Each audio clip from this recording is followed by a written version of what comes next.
मकसद ये है कि जब Rose mind educational and charitable trust का कोई कोऑर्डिनेटर या एसोसिएट या हमारा कोई पदाधिकारी पूरे भारत में कहीं जाता है, उससे मिलता है, अभिभावक का दरवाजा नॉक करता है और बताता है कि एक ऐसी योजना है जिस योजना के बदौलत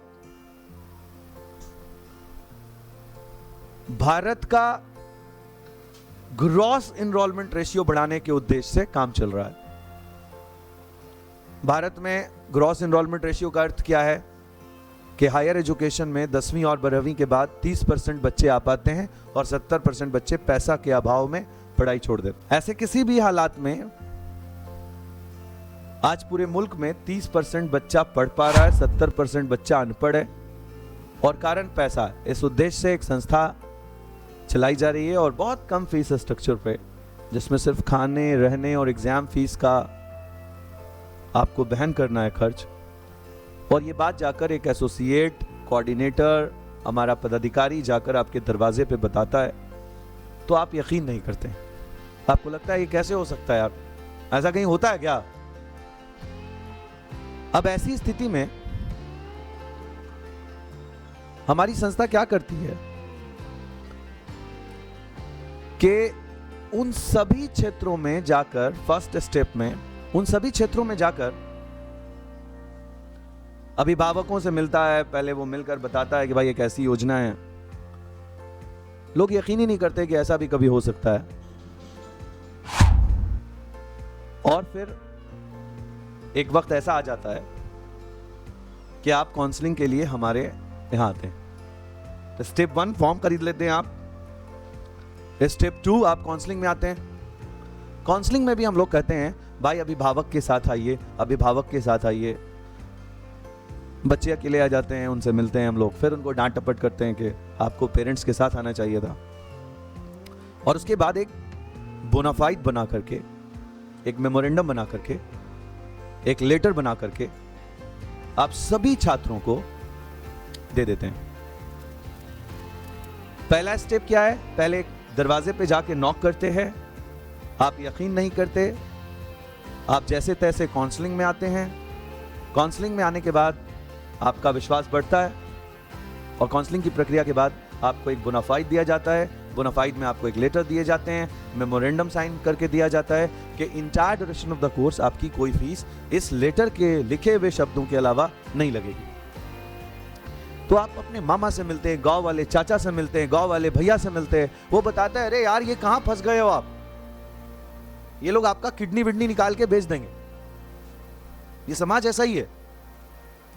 वो आपको उल्टी पुल्टी कहानियां सुनाते हैं, आपको डराते हैं कि पहले साल में देंगे, 2-3 साल बाद नहीं देंगे।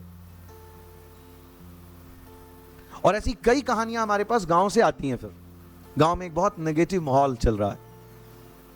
ऐसा नहीं कि आप सिर्फ कोई मेरे ऑर्गेनाइजेशन को लेकर के, जब एक जमाने में एक योजना बनाई गई कि कोई अपाहिज बच्चा पैदा होने के बाद ऐसी जिंदगी ना जिए, कोई अपाहिज ना रहे, तो पल्स पोलियो अभियान नाम की एक चीज चलाई गई देश भर में।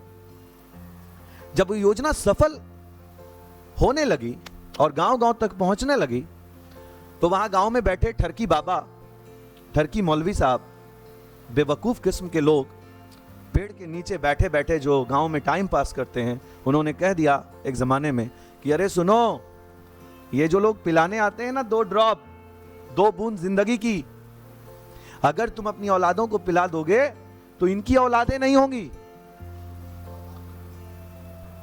अब ऐसी कहानियां चली कि पूरे गांव में हवा चल गई। अब कोई अपने बच्चे को ये 2 बूंद जिंदगी की पिला ही नहीं रहा, बोला बच्चा ही नहीं होगा इसको आगे। एक तो योजना मुश्किल से चलती है, अब योजना को प्रचारित मुश्किल से किया जाता है, पहुंचाया मुश्किल से जाता है।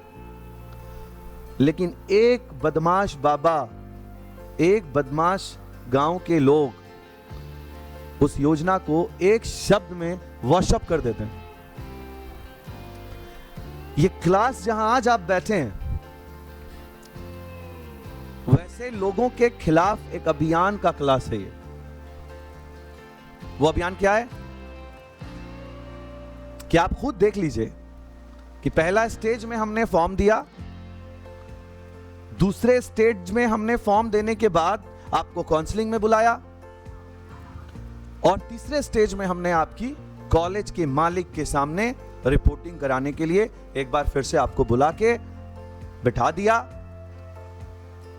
और इसमें यह दिखाया कि भाई आप अपनी आंखों से देख लो,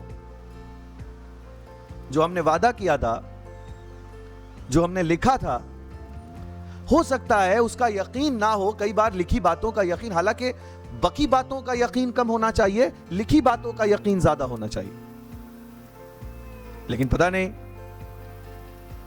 बाकी बातों का यकीन ज्यादा है शायद।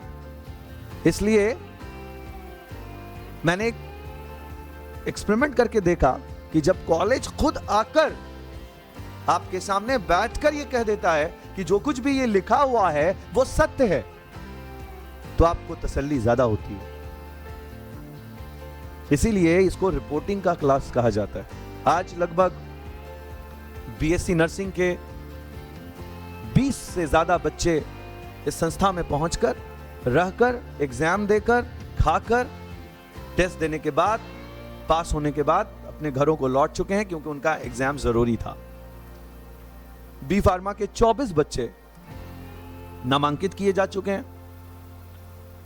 जीएनएम के 20 बच्चे नामांकित किए जा चुके हैं, और बीटेक के लगभग 40 के आसपास कंप्यूटर साइंस के बच्चे आने वाले।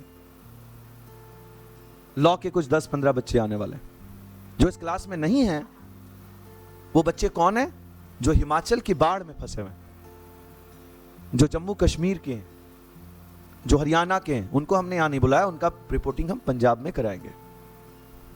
उन सभी छात्रों को मैं इस वीडियो के माध्यम से आराम से, सुकून से रहने के लिए एक बात कह रहा हूं